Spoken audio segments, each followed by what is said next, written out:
Tojás allergiája van-e? Nincs. Apartament 36. Na, gata? Van. Oj.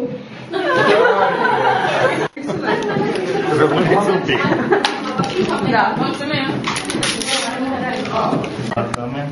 47, da? Aia nu Acolo pe tatuaj, injecție, așa, dă-i. Ochii, spate, nu are nimic. Băi, trebuia să spui să mă pregătesc, da? Cine o chema antena? Eu nu. Nu tu. Cum se Am văzut pe portal. Fogea. Am văzut pe portal, dar nu. Eu am crezut că... Nu a fost bine. Te-a durut? Nu. Mi-a făcut până acum vaccin. Am făcut de mult. Acum am făcut. Ți-a fost frică? Nu.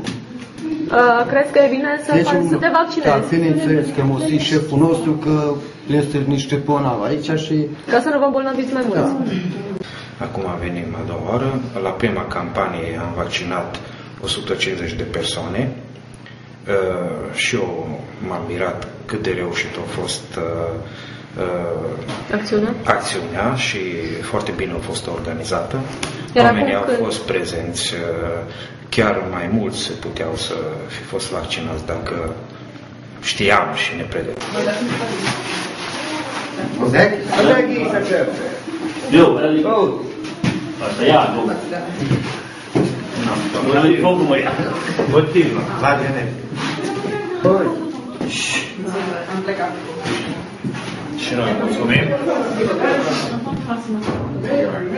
Hai, nimeni, mă. Hai, să vin.